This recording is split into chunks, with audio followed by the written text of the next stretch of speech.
বন্ধুরা যারা বিজেপিকে সমর্থন করে তাদের কাছে বড় অনুরোধ, এই জিনিসটা আপনারা বুঝতে পারছেন কি বেশি হয়ে গেল আপনার সামান্য কিছু রোজগার করা, সামান্য কিছু সুযোগ সুবিধা পাওয়া, একটা দেশবাসী হিসেবে এটাই আপনাদের চাহিদা, এইটাই আপনার স্বপ্ন। এর থেকে দুর্বল প্রাইম মিনিস্টার আর আমরা দেখিনি।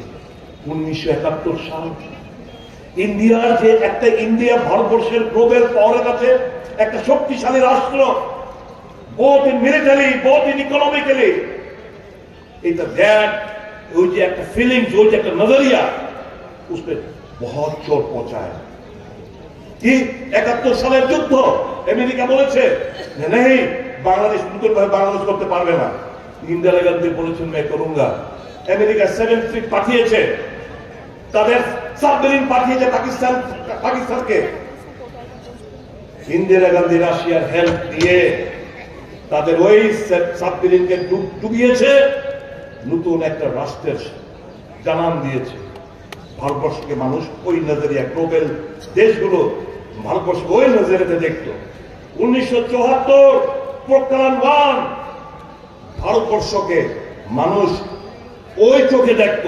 In spite of threat from America, America का खिलाफ होने के बावजूद इंदिरा जी ने 1974 में पोखरान 1 का एटम बम का वो किया। कोई জ্বালানি বন্ধ করে দেওয়ার পরেও এই এটম বম আমরা পরীক্ষা করেছি।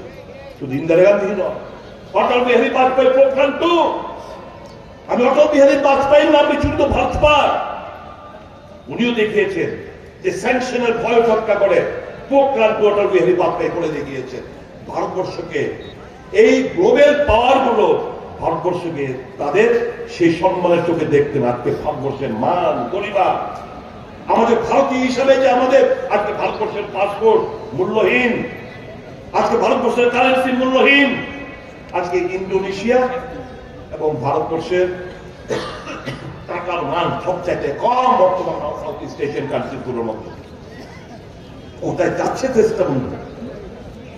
এই দেশটার কাছে, মানুষের কাছে আমাদের, আপনারা সবাই দেখেছেন মনমোহন সিং সাহেব নিউক্লিয়ার ডিল 1, 2, 3 নিউক্লিয়ার ডিল করতে डिबेट पे डिबेट हुआ, अखबार में लिखा गया, सब जगह पे डिबेट हुआ, डिस्कशन हुआ। अभी कोई चर्चा नहीं है। अभी क्या चर्चा होता है जब ये सब घटना घट रही है देश भर में? एक ही चर्चा होता है, राहुल गांधी देश को एआई पार्लियामेंट में खड़े होके एक कंस्ट्रक्टिव अपोजिशन लीडर के तरह उन्होंने आर्टिफिशियल इंटेलिजेंस के बारे में बातचीत किया है। देश को कौन सा रास्ता तय करना है, कौन सा राह पकड़ना है, उन्हें दिशा दिखाया। मोदी साहब इस सब में इन सब को कोई सीरियसली नहीं लेता। क्या देश का सोच डिबेट पे, क्या डिबेट हो रहा है आजकल? 300 साल पहले औरंगजेब के जमाने में क्या हुआ, क्या वो अत्याचारी शासक था या नहीं, यही टीवी में डिबेट का चर्चा होता है। एक टॉपिक मिलता है इनको, कहा खुदाई होना है, कुतुब मीनार के नीचे मंदिर है, काशी बाबा विश्वनाथ के नीचे मंदिर है, आगरा और ताजमहल के नीचे शिवलिंग है, ये सब पे चर्चा होता रहता है टीवी में। मतलब देश को नफरत के बाजार चारों तरफ खोल दो, हिंदू मुसलमान क्रिश्चियन ईसाई सब आपस में लड़ जाए, खून बहे।